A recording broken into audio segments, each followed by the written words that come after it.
This is a special edition of Late Night Health. I'm Mark Allen. I'm really honored to spend some time with my friend Angel Ribo. He is known as the CEO Confidant. There is so much to this man. He is such a nice guy. He helps everyone. He'll probably help you. Angel, welcome to Late Night Health. Thank you very much for having me in your show and obviously for your nice words. Thank you. It's a pleasure to be here. Yeah, thank you. Tell me, you got a sign back there. Give me a break 2020. How do we do that? I want a break right now. I want the old normal back. Okay, it's very simple. You just have to help yourself to create it again, which is easier said than done, right? But yes, so it was actually three weeks ago I started to post, and I posted this with different visuals, but I started to post online. As you know, I'm very active on LinkedIn because that's where my audience is. I started to actually post "Give Me a Break 2020," right? Because I definitely was listening to my audience, and everybody was saying the same thing. I wish. But it is what it is. It's what we have, and that's what we have to deal with. So I started to post this "Give Me a Break," and definitely let's say that a lot of people liked it when I did it.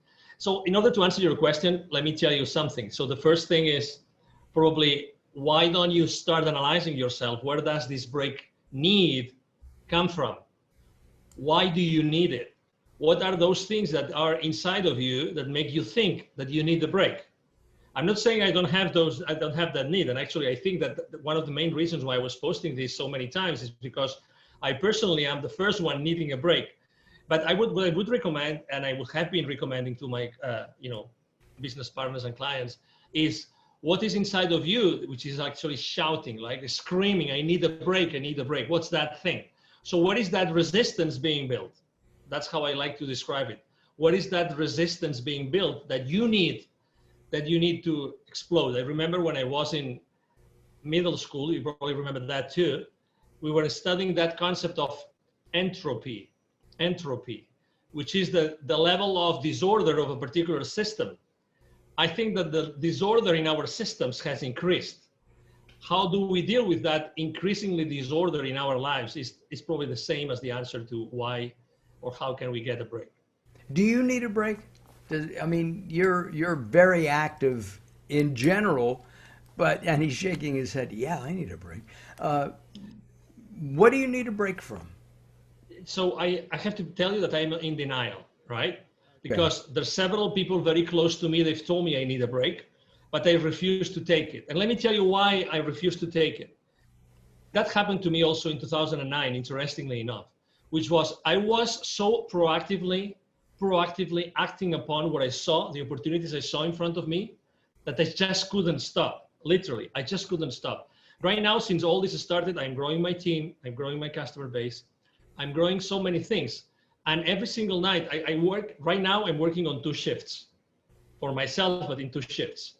One is from 7 until 4 p.m. And the other one is from 7 p.m. until midnight, 1 a.m. every day. That's a true story, honestly. And I feel so energized. I feel so right? I feel so powerful, and I'm building so many things, and I'm training so many people on my own team, onboarding so many people that I feel so powerful. So I am completely in denial. To your question, people around me say, yes, Angel, you need a break. You need a break because, that's how much you can do. That's how much you can accomplish. You should take a break, right? And so that's the answer. And with all that energy that you're expelling, working with people, your team, and all that, there's got to be a point where you fizzle out a little bit. So you got to relax a little bit, right? Go ahead. There's sometimes, no, my apologies for interrupting you, but sometimes you really feel like you're super concerned, super worried, there's something bugging you, there's something in your mind. But right now, I'm not at that place. My mind and my energy is not or are not in that place. So, I don't know if it's what I eat, because I also do, late night, show as yours, as related, health related. I do fasting. I change a few things in my diet. I have incorporated a few things in my diet, and it's very rare when I feel tired. Really, it's very rare. Wow. So yeah, it's really rare when I feel tired. And interestingly enough, I feel tired in between those shifts I told you. Some people might think this guy is crazy, but that's why I was excited to be on your show today, because when we are recording, it's exactly in between those two shifts. And but today I didn't feel it. I didn't feel tired at all between the shifts. So I was just, I said, wow, great. Actually, as you know, I was just looking for your email and getting the link, and let's do this. Let's do this no matter what. Many questions pop into my head, and one is, how do you blend in family? You have kids, Yeah, 3 kids, 3 kids, and their ages? 20, 12, and 10. All right, the 20-year-old really says, "Dad, leave me alone." What about, Totally. right? That's, what about the, no, I'm teasing, but I guess you have to have family time, don't you? I do have to have family time, and we have family time. Something very interesting that's happening nowadays, as you know, is that unfortunately the kids are not allowed to go to school. Right. So they have to do remote learning, okay? Which is this how to say this? It's a paraphrasetical way. I don't know what the right word would be in English. It's a way to paraphrase, right? Okay. Not going to school and not learning and not having the interaction with the rest of the kids or with the teachers. But so that means that actually my 12-year-old, he is having his remote learning on my office, in my office. I'm blessed to having a large office. So he's actually taking everything from the same like office space I have here at my home. So actually we're becoming much more close thanks to this remote learning that they are supposed to get from their school. And the same with my daughter. The same that my daughter doesn't share because she's more like, girls are more girls and want to be more with girls, and they have these things and they like, discussing the little chit chat among girls. She's not sharing a space with me, but obviously she spends a lot of time at home. So we see each other much more than before. In between shifts, we try to go have, dinner outside. We try to have some time together outside. And over the weekends, obviously, we spend a lot of time together. Again, we have really decreased the amount of activities we do outdoors for obvious reasons. Right. Are you afraid that your kids, as they grow up, and they're spread out over, a couple of years there, from your 20-year-old down to your 12-year-old, that they're going to miss some kind of relationship? Look, kids, at 12 years old, your daughter goes to school, she hugs her best friend. Next week, she's got a new best friend, and she hugs that one. There's a tactile thing. When my wife and I, before COVID, would go out, we'd see, millennials sitting at dinner with their cell phone, and they're texting. I always want to know if they're texting each other, 2 feet away. But to me, they're missing stuff. When we go out, when we used to go out, we talk. And it's, even though Zoom and Skype and the other up and coming teleconferencing apps are important, and I live on Zoom, as I know you do. Aren't we missing something in that one-to-one approach? Yeah, one thing is that we're missing something. Definitely the answer to your question, I would say from my point of view, is we are missing something. But at the same time, pre-COVID, right? March, the last time that, that the kids were allowed to go to school, right? So up until March, they were very active socially. So, there was nothing missing there. We've been now 5 months without, right? 5 months, or now it's going to be 6 with all this inability to go back to school, to the buildings. So I don't think that these 6 months have actually done, or in the long term, or even in the midterm, are going to do anything wrong to the kids. Because I don't think it's long enough.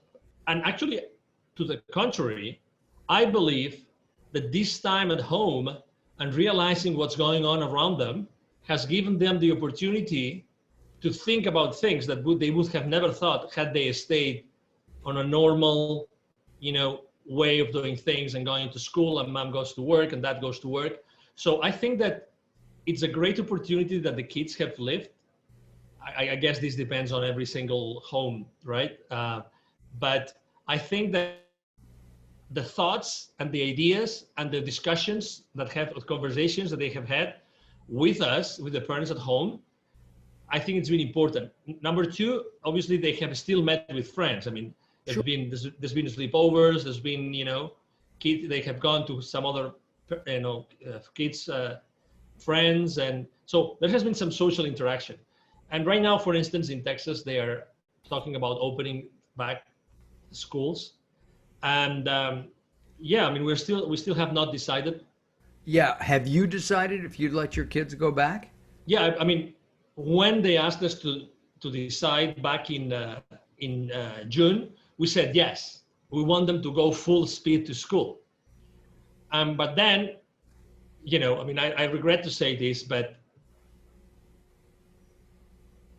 if you asked 1,000 people on Earth, if you were an extraterrestrial and you came to Earth and you asked 1,000 people what do they think of COVID, you would probably get 1,000 different responses, right? Yes, absolutely. So it's the exact same thing about going to school. It's the exact same thing. So you asked the other day, I am very active on the school district here, very active with the schools. I've been volunteer. I go to the board meetings, everything.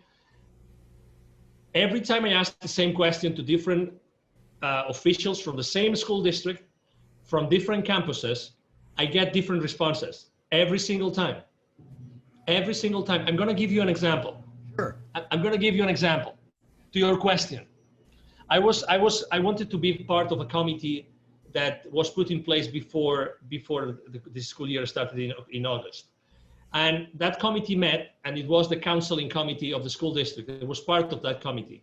And the school official disclosed with us, the 70 parents that were part of that committee, he disclosed how many parents had said, we want our kids to go to school. We want them to go to school regardless. We want our kids to go to school. We don't know what the restrictions are going to be. We want our kids. 85%, he said, and he was so natural. He said, genuine. He said, I don't know how we're going to do it. I don't know how we are going to bring, and that was in July, early July. I don't know how we're going to bring 85% of the kids back to school. I have no idea how that's going to work.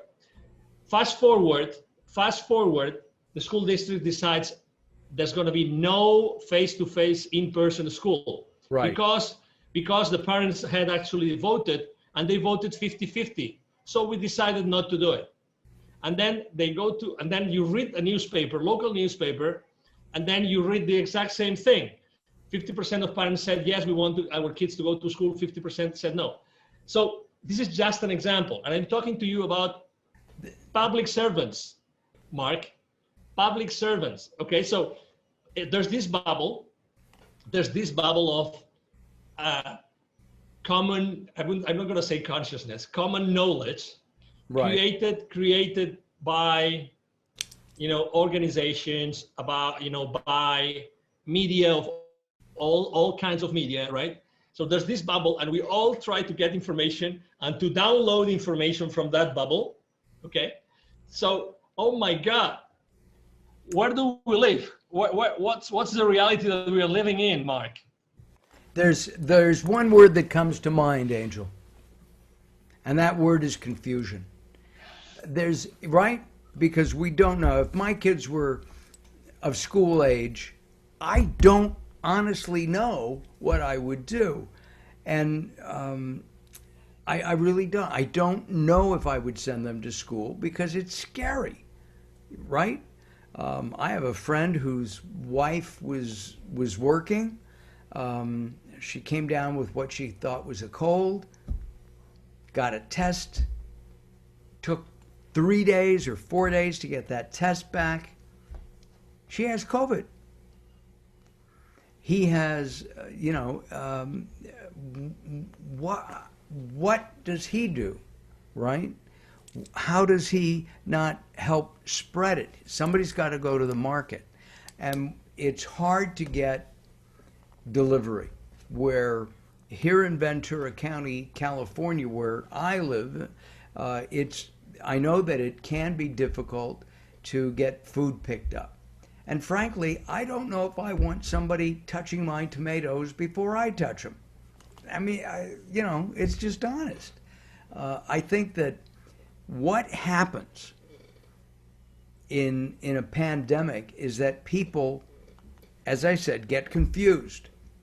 And at the same time, nobody knows what to do. To me, that's the scariest part. And I think what we have to do is what you teach. Angel and I have been in several different sessions together. And my understanding is you're teaching consciousness rather than confusion. And so in teaching consciousness, being open to people, being open to messages from the universe, God, I think that's important. And I think it may be especially important right now because we need that break. We do need that break. Mm-hmm. Yes, we all need that break. There's confusion, and confusion is how to say this again. Besides posting on "Give Me a Break 2020," I also the most common subject matter I've posted about is building bridges. Right. When you are in the world of business, and I started in Europe, and I've been since then always working like business to business. When you work with business leaders, right, they have always been exposed to a lot of distraction, a lot of details, a lot of disorder, a lot of confusion, right? And how have they dealt with this? How did they deal with similar situations before this all started? And I think that the response never before is inside of them. You were explaining a specific situation and the challenges behind that situation, right? So my question is, what could we do all together? What can you, Mark, together with me and many other people, what can we do together to put an additional source of clarity in the lives and the minds of these people that are listening to us? What can we do? I think clarity is a great word because we all need clarity. The way that different countries and the different governments are clarifying to their people. I still don't think the United States has clarified. There's too many. There's no. Here's what we're going to do.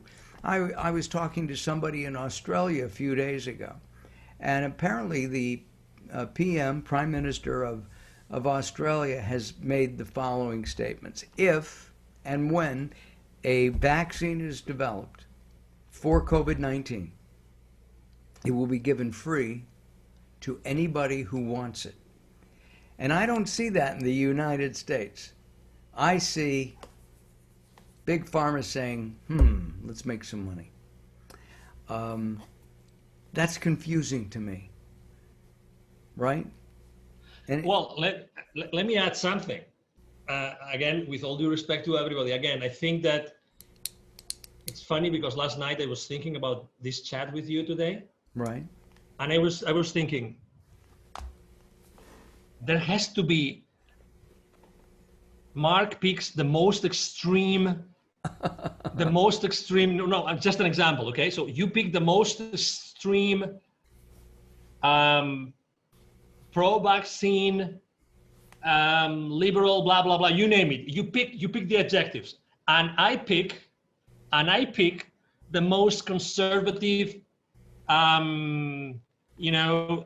person in the world, anti-vax, whatever. And I bring it to the table. You bring yours to the table. I bring that person to the table. You bring your person to the table. And our challenge is, how can we spend 1 hour together, all four of us, building bridges as opposed to criticizing each other and blaming each other for the opinion, for what's going on in the world? That would be adding clarity to this world. It would. But can you get people to sit down like that?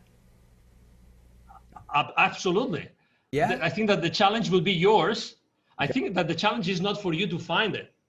The challenge is, how can you and I be the mediators of that conversation so that we show the world that even at the very opposites, we can still build something together, right, in order to generate clarity as opposed to uncertainty and confusion. Yeah. So that was my thought, really. That's what I was thinking. Our guest from the CEO is the CEO Confidant, not from the CEO Confidant.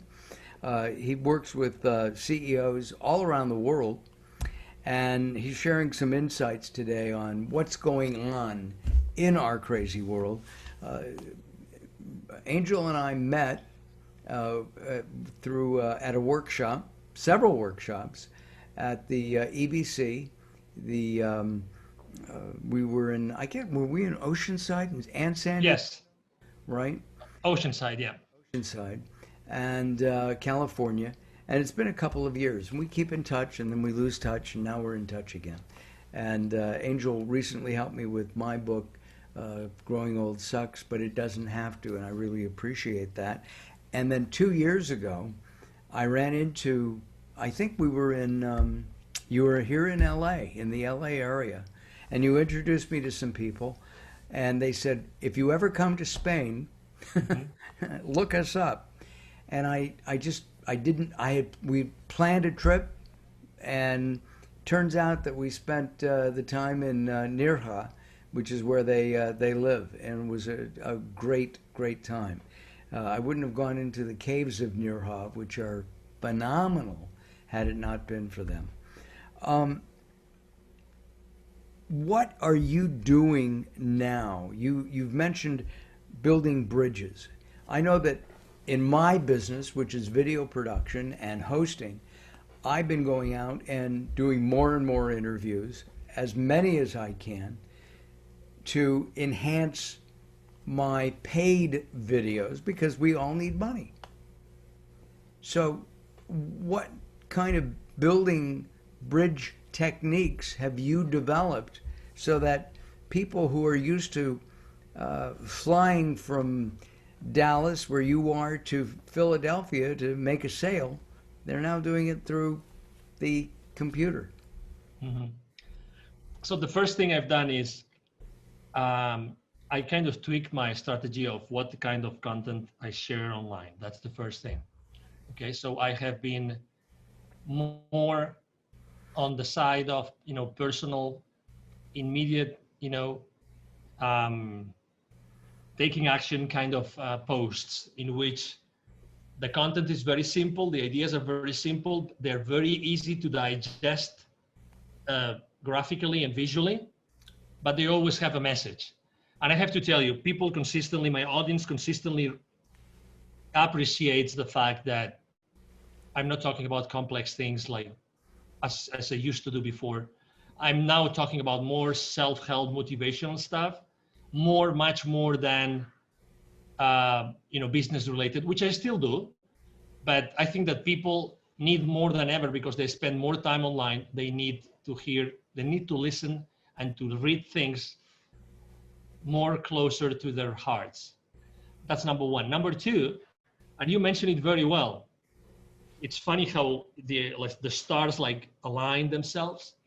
And, Mark and I had not spoken for a while, but, suddenly 3 or 4 different media like yours have picked up on me about conscious leadership. Totally. And actually that wasn't, I didn't have a branding campaign, positioning campaign like in the background, like pitching media, or no, it just came to me. It just came to me because probably what I was posting and when people see my videos and see my interviews and see my podcasts or see my content online, they know what I stand for.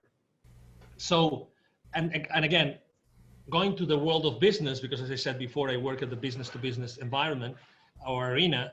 Going to business, I think that business leaders now need to be conscious like never before. They need to hear different messages. And you, instead of working on their business, are you working with them to better understand themselves so that they can go back and work with their team? Absolutely. Absolutely. And not only that, that's why I say, I mean, I totally believe in the alignment of stars. If I told you that the business partners that they have today or clients they have today, most of them are also aligned to this vision of helping businesses more on the culture kind of thing, more on the, hey, let's build something together so that we can live together better, and that's extremely important. So it's funny that like I am attracting, there's this inertia coming behind me, which actually is overtaking me. It's overtaking me. That would be the right word to use, in that direction. So even my own business partners and clients, they are helping me do the same thing from a different perspective, but they're helping me do the same thing. And third, yes, I mean, I think that business leaders more than ever, even if they've been in similar situations, even if they had contingency plans, they had plan Bs prepared, they still need personal support. And they want to do it with someone that has been there for a long time, understands business, understands international, this kind of thing. So, to be honest, I consider myself a conduit. I'm blessed to know people like you and to be able to drink from your sources, because I mean your show is just amazing, and Well, thank you. the people that you bring to the table every night is just amazing. Well, So and we need the sources of wisdom more than ever before, Mark. we do. One of the things that Angel and I did, we worked with Gary Stewart in a constellation healing, and it's you kind of you for me or for Angel, we don't know each other's in-depth history, but we would be asked a question and answer it as if we were part of in Angel's history, his maybe family from 2 or 3 or 4 generations back. And Angel was very complimentary, saying I hit the nail on the head. So, and I remember that specifically. Angel, we're out of time. We'll have to do this again. Let's not wait so long. Okay? You can count on me anytime, Mark. It's been a pleasure to be here. Thank you to your audience. Thank you for being patient to listen to me. And, if I can help them in any way, as they will know where to find me. Throughout our time together, we have had Angel's website up underneath, and also his LinkedIn and other social media outlets, because he is active, especially in LinkedIn, but he's active in all of them. Thank you very much for joining us here on Late Night Health. Thank you very much for having me. Talk to you soon. I look forward to it. I'm Mark Allen. Thanks for watching. We'll be back.